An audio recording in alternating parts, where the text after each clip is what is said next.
दैनिक समाचार में आपका हार्दिक स्वागत है। सबसे पहले बात करूंगा हेडलाइंस की। पूर्व सैनिकों की मांग पूरी, बल्ले बल्ले।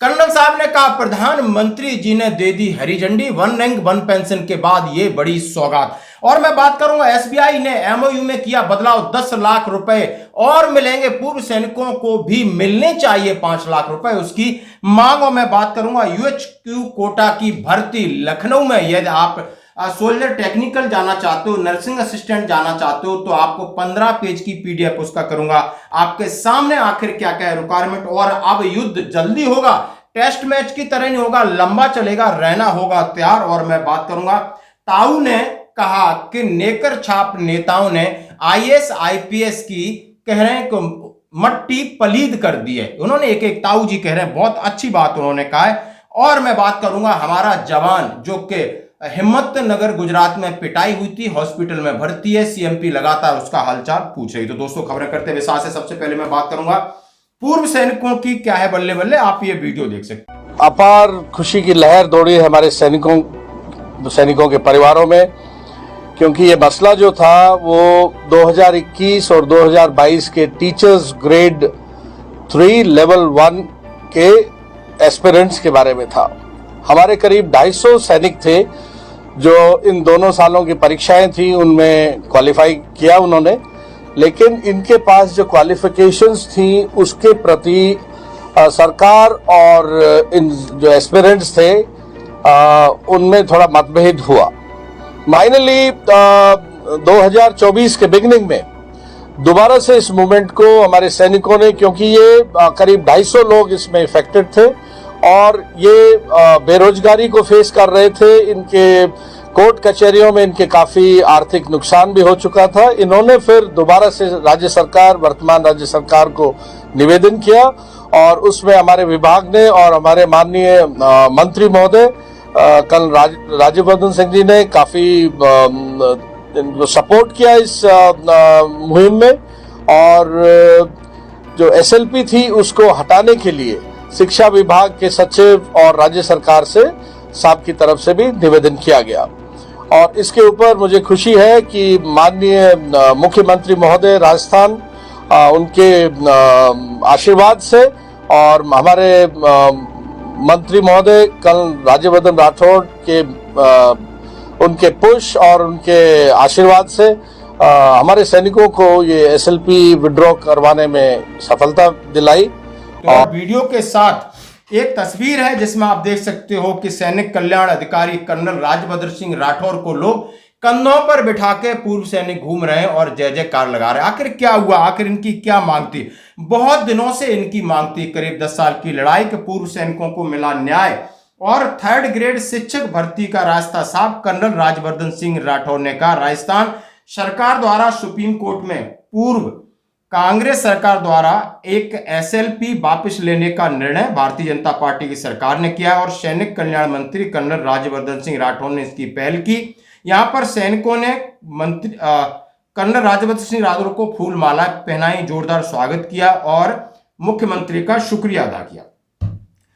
कर्नल राज्यवर्धन सिंह ने पूर्व सैनिकों के साथ संवाद करते हुए फौजियों से मेरा रिश्ता सगे भाइयों से भी गहरा है। आप सबने देश की सेवा वर्दी पहनकर की है। अब शिक्षा के क्षेत्र में आने वाली पीढ़ी को तैयार करके राष्ट्र का निर्माण में योगदान दीजिए, क्योंकि राष्ट्र हित हमेशा सर्वोपरि है। कर्नल राज्यवर्धन सिंह राठौर ने कहा पिछली सरकार कांग्रेस उसने कुछ नहीं दिया आपके लिए, वो वादे थे और हमने ये वादा निभाया। माननीय प्रधानमंत्री जी ने अनुशंसा की कि सैनिकों को वन रैंक वन पेंशन देने की बात हो या सैनिकों के साथ उन्होंने कहा फेस्टिवल मनाना हो, सैनिकों का सबसे पहले सम्मान की बात की है और सीमा पर खुली छूट हो, यानी सैनिकों के लिए जो भी चाहिए वो मिलेगा, जैसा कि कर्नल राज्यवर्धन सिंह राठौर ने माननीय प्रधानमंत्री जी का संदेश पूर्व सैनिकों को सुनाया। यह केंद्र और राज्य दोनों सरकारों की प्रतिबद्धता है कि सैनिकों का सम्मान सर्वोच्च प्राथमिकता है। कर्नल राज्यवर्धन सिंह ने कहा कि ये जो पूर्व सैनिकों को हमने इनकी मांग को पूरा किया, हम चाहते हैं ये राष्ट्र निर्माण के लिए एक शिक्षा क्षेत्र में अपना बड़ा योगदान दें। तो दोस्तों ये आप वीडियो देख सकते हो, बहुत दिनों की मांग थी, यानी पूर्व सैनिक लगातार इस बात को लेकर कि उन्हें एक यूआई यूनिट इंस्ट्रक्टर की जो डिग्री मिलती है, जो फौज के अंदर सर्टिफिकेट मिलता है, उसको मान्यता मिले और उन्हें प्रिविलेज मिले 3rd ग्रेड शिक्षकों के लिए। ये उनकी मांग पूरी हो गई है, इसलिए सैनिक काफी खुश हैं, बहुत दिनों से लंबी मांग थी। अब मैं बात करने वाला हूं एसबीआई। हाँ जी दोस्तों, मैं अब डीएसपी अकाउंट की फिर बात करूंगा। आपको शायद आप इसको बोर नहीं होना, ये बड़े काम की चीज है। मैं चाहता हूं कि ज्यादा से ज्यादा जो सैनिक हैं उनके पास ये मैसेज पहुंचे। सच बता रहा हूं, मैं यहां भी बात कर रहा हूं, किसी को नहीं पता। ये बोलते हैं हमारा तो डीएसपी पहले से ही, तो आपने पेंशन आने के बाद डीएसपी अकाउंट कराना है। क्योंकि आप ये देख सकते हो, एक लेटर है जुलाई 2025 का।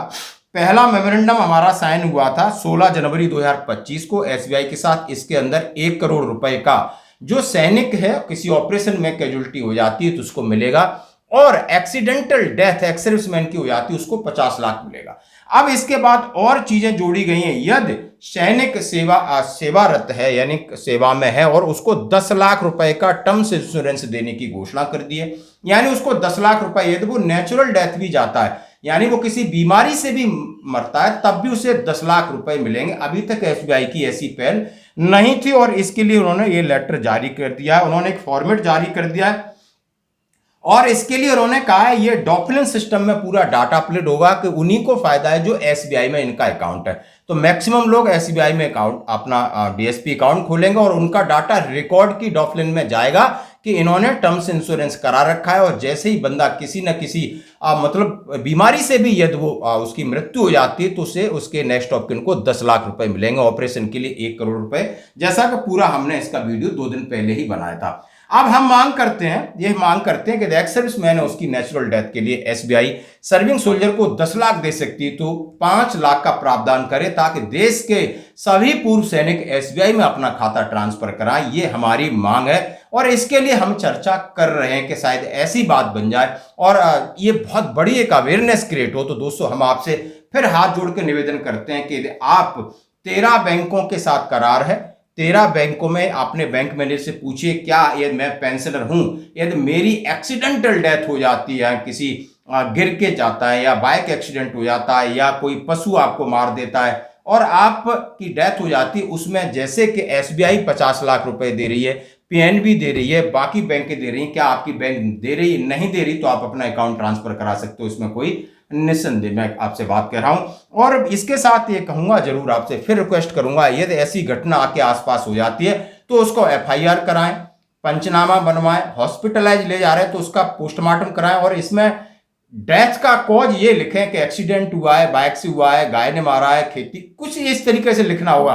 क्योंकि आप समझ सकते हो पोस्टमार्टम रिपोर्ट में ऑर्गन्स फेल्यूर वगैरह चीजें लिखते हो, ये मेंशन नहीं करते, वहां दिक्कत आती है। तो पंचनामा यदि आपके पास पोस्टमार्टम रिपोर्ट है और डीएसपी अकाउंट आपने कन्वर्ट करा है तो आपके नेक्स्ट ऑफ किन को पैसा मिलेगा। अभी वो 2 लोग अभी भी परेशान है, लगातार कॉल कर रहे हैं क्योंकि उनके जो बंदे थे, उनके पिताजी थे, उन्होंने डीएसपी अकाउंट ट्रांसफर नहीं कराया, कईयों ने नहीं कराया। मैं जहां रहता हूं, मैं जिससे पूछता हूं, सब नॉलेज बांटते हैं लेकिन उन्हें नहीं पता है। तो दोस्तों, ये एक और चीज ऐड हुई है, मैंने आपके साथ साझा किया। मैं बात करूंगा, यदि आपके बच्चे सेना में जाना चाहते हैं, लखनऊ में भर्ती है और 4 नवंबर से 9 नवंबर तक का 24 पेज का ये आपके साथ मैं पीडीएफ शेयर कर रहा हूं, इसमें सारी चीज दी है। यदि आप सोल्जर टेक्निकल में जाना चाहते हो, नर्सिंग असिस्टेंट जाना चाहते हो तो ये 8 सितंबर का लेटर है। एजुकेशन क्वालिफिकेशन क्या है, एज क्या है, टेस्ट कौन सा होगा, मेडिकल टेस्ट, रिटन टेस्ट और फिजिकल टेस्ट, आपको रिलैक्सेशन क्या है, कौन कौन से डॉक्यूमेंट आपके लगेंगे, पिताजी के कौन से लगेंगे, इंडिविजुअल के कौन से लगेंगे, बोनस मार्क कैसे होगा और फाइनली आपको कैसे सिलेक्शन प्रोसीजर है, पूरा एक एक अनेक्सर लगा हुआ है। आप चाहिए तो मेरे जो व्हाट्सएप नंबर है उस पर आप मैसेज कर दी, हम आपके साथ जरूर शेयर करेंगे। अब मैं बात करूंगा, हाँ जी दोस्तों, यानी जैसा कि हमारे सेना अध्यक्ष ने कहा है कि युद्ध टेस्ट मैच नहीं है। उन्होंने कहा है, यदि आप सेना प्रमुख बोले जमीन पर कब्जा करना, यानी कोई भी युद्ध होता है तो जीत उसी की होती है जिसने कितना जमीन पर कब्जा किया। जैसे कि air chief marshal AP Singh ने कहा है, अपनी वायुसेना की बात की, लेकिन उन्होंने कहा आप कोई भी युद्ध है जब तक जमीन के ऊपर उस चीज को आप कब्जा नहीं करते तो ये उन्होंने कहा है हमारी आर्मी का ये रोल होता है। और उन्होंने कहा है कि आगे युद्ध के लिए 4 बड़ी बातें कही कि भारत के सामने 2.5 मोर्चे की चुनौती, जनरल द्विवेदी साहब ने कहा भारत के सामने 2.5 मोर्चे की चुनौती, थल सेना का दबदबा बनाए रखनी जरूरी है कि युद्ध की प्रकृति लगातार बदल रही है, भारतीय सेना भी नई तकनीकों हथियारों के साथ तेजी से शामिल खुद को ढाल रही है, सेना को नई तकनीक वाले हथियारों की जरूरत है। इसके साथ उन्होंने कहा है कि कम ताकतवर देश भी युद्ध जीत सकते हैं, नए हेलीकॉप्टर की खरीद की बात चल रही है, 4 अगस्त को आर्मी चीफ ने कहा था कि अगला युद्ध जल्दी हो सकता है। इससे पहले सेना प्रमुख ने कहा था कि पाकिस्तान से युद्ध दोबारा जल्दी होगा। तो ये उन्होंने एक चेतावनी दी है कि आखिर आगे क्या होने वाला। अब मैं बात करूंगा, एक आप समझ सकते हो बुजुर्ग आदमी ने कहा है कि नेकर छापों ने देश का बेड़ा गर्क कर दिया। नेकर छाप मान ले, यानी उन्होंने कहा है ये गुंडे मवाली जिनको नेता कहा जाता है, आज ये आईएएस और आईपीएस के ऊपर बैठ गए हैं। ये बात तो यह होगी, जो यूपीएससी वाले ये डीसी साहब, ये आईएएस आईपीएस, इनका ऊपर मेरा बिठाना है, इनकी चालती को ना कदे कोई भाइयों सोच रहा हो कि डीसी जो ना ये राजा होया करते जिले के, और जो चाहे खानदानी बालक होया करते, पढ़े लिखे बालक होया करते, इनके ऊपर मेरा बिठाना। हर दफ्तर में वो निकरदारी बिठा रखे से, अनपढ़ आदमी, मूर्ख आदमी जिसने क्या है का नहीं बेरा, धर्मवाद में और जाकिर बलाई न उड़ जाते सबके में।